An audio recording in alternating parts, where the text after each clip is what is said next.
আব্দুল আউয়াল আপনি লিখেছেন, বিভিন্ন কোটার কারণে মেধাবীদের চাকরি পেতে সমস্যা হয়। কোটা থাকা শুরুতে দৃষ্টিকোণ থেকে ন্যায়সঙ্গত কিনা?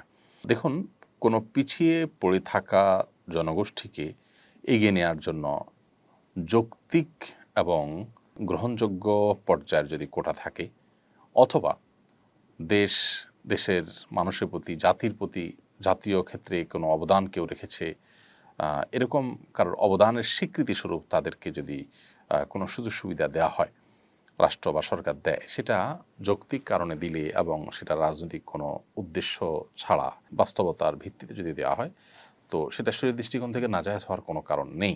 বাট সেটা যদি অযৌক্তিক কারণে দেওয়া হয় অথবা অযৌক্তিক রেশিওতে দেওয়া হয়, তাহলে সেটা অবশ্যই অন্যায্য হবে এবং জুলুমে পর্যবসিত হবে। বিশেষ করে যে সমস্ত জায়গায় আসলে মেধার ক্ষেত্রে ছাড় দেওয়া উচিত নয়, যেখানে আসলে মেধাই সব কিছুর উপরে প্রায়োরিটি পাওয়া উচিত, না হলে জাতি ক্ষতিগ্রস্ত হবে, মানুষ ক্ষতিগ্রস্ত হবে, বিভিন্নভাবে আমাদের স্বার্থ ক্ষুণ্ণ হবে জাতির।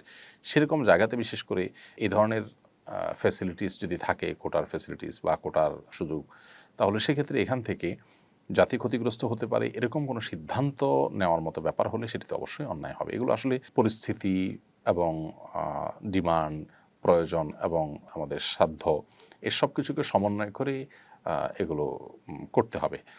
এগুলোর ক্ষেত্রে রাজনৈতিক উদ্দেশ্য, ভোটের রাজনীতিকে মাথায় রেখে করলে অথবা অন্য কোনো কারণে করলে অথবা যে কোনো কারণেই হোক না কেন, তাতে জাতীয়ভাবে আমরা ক্ষতিগ্রস্ত হলে সেরকম সিদ্ধান্ত যদি নেওয়া হয়, সেটা অবশ্যই ভুল হবে এবং অন্যায় হবে। অনেক সময় দেখা যায় যে আমরা এই জাতীয় কোটার কারণে নানামুখী বিপত্তির মুখে পড়ি।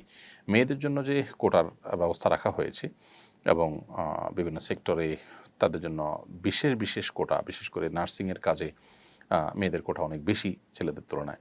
এরকম আর অনেক জায়গা আছে। তো এই যে কোটা, এই কোটাগুলো বেশিরভাগ ক্ষেত্রে যে সমস্যা তৈরি করে তা হলো যুবক ছেলেরা তারা বেকারত্বের হার তাদের মধ্যে বাড়তে থাকে। মেয়েদের তাদের স্বকীয়তা বজায় রেখে মেয়েরা মেয়েদের অঙ্গনে কাজ করবে, ইসলাম সেটাকে নিষেধ করে না। একজন মুসলমান হিসাবে আমরা কেউ সেটাকে ডিনাই করি না। একজন মেয়ে, নারীদের যে সমস্ত সার্ভিসের ব্যাপার থাকবে সেগুলো একজন মেয়ে দিবেন, সেটাই কাঙ্ক্ষিত। অতএব তিনি সেই জায়গাতে কাজ করবেন, করতে পারেন।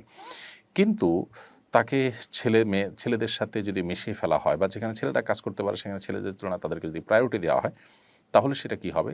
তার ফলশ্রুতিতে যা হওয়ার তা হচ্ছে, সমাজে আমরা দেখতে পাচ্ছি। কোটার ক্ষেত্রে বিশেষ করে এই জাতীয় সমস্যা বা সংকট যদি সৃষ্টি করে, সেটা অবশ্যই অযৌক্তিক হবে, অন্যায্য হবে। এজন্য এটা ভ্যারি করবে যে পরিস্থিতিটা কি, কতটুকু রাখা হলো, অনেক বেশি রাখা হলো কিনা, তাতে আমাদের মেধাবীদেরকে কাজে কর্মে লাগতে নিরুৎসাহিত করা হয় কিনা, মেধাবীরা দেশ ছেড়ে বিদেশে চলে যায় কিনা, মেধাহীন লোকরা চলে এসে আমাদের জাতীয় সেক্টরে সমস্যা তৈরি করে কিনা, এই বিষয়গুলো খুবই গুরুত্বপূর্ণ। অতএব সেগুলোকে মাথায় রাখা দরকার। পশ্চিমারা বিভিন্ন লোন, সুযোগ সুবিধা দিতে গিয়ে আমাদের দেশে যারা যখন ক্ষমতা থাকে, সরকারকে চাপ দিয়ে এই সমস্ত কোটাগুলো, বিভিন্ন কোটা তারা তাদের মতো করে আদায় করে নেয়। নারীর ক্ষমতায়ন, এসডিজি গোল, নানা রকমের মুখরোচক স্লোগান দিয়ে তারা এই জাতীয় বিষয়গুলো সাধারণত পেরে থাকে এবং এই সুযোগ সুবিধাগুলো তারা আদায় করে নিয়ে থাকে। তো এই বিষয়গুলোতে আমাদের আরও দায়িত্বশীল হওয়া উচিত এবং আমাদের মেরুদণ্ড শক্ত থাকা উচিত যে বিদেশিদের চাপে আমরা সব কিছু করে ফেলবো। আমাদের সংস্কৃতি, আমাদের ধর্মীয় দৃষ্টিভঙ্গি, এদেশের মানুষের যে কালচার, তার সবগুলোকে বৃদ্ধাঙ্গুলি দেখিয়ে শুধুমাত্র বিদেশিদের চাপেই আমরা একটার পর একটা কোটার খড়গ যদি আমরা দিতে থাকি, তাহলে সেটা অনেক ক্ষেত্রেই আমাদের অচলাবস্থা তৈরি করবে এবং অনেক ক্ষেত্রে আমাদেরকে সংকটের দিকে নিয়ে যাবে। বিশেষ করে মেধাবীরা নানা কারণে এমনিতে দেশে থাকছে না, তরুণরা চলে যাচ্ছে দেশের বাইরে। এরা যদি এভাবে চলতে থাকে, তাহলে সেক্ষেত্রে নিশ্চয়ই সেটা আমাদের কারোর জন্য ভালো কিছু বয়ে আনবে না। অতএব মৌলিকভাবে আমি শরিয়ার দৃষ্টিকোণ যদি বলি, তো একজন পরিবারের কর্তা যেরকম তার পরিবারের সদস্যদের মধ্যে কোনো একজন পিছিয়ে আছেন, তাকে এগিয়ে নেওয়ার জন্য বিশেষ কোনো সুবিধা দেবেন, এটা যেরকম নাজায়েজ নয়। অতএব রাষ্ট্রীয়ভাবে রাষ্ট্র যারা পরিচালনা করছেন, তারা কোনো ক্ষেত্রে কোটার ব্যবস্থা রাখলে সেটা নিষিদ্ধ নয়।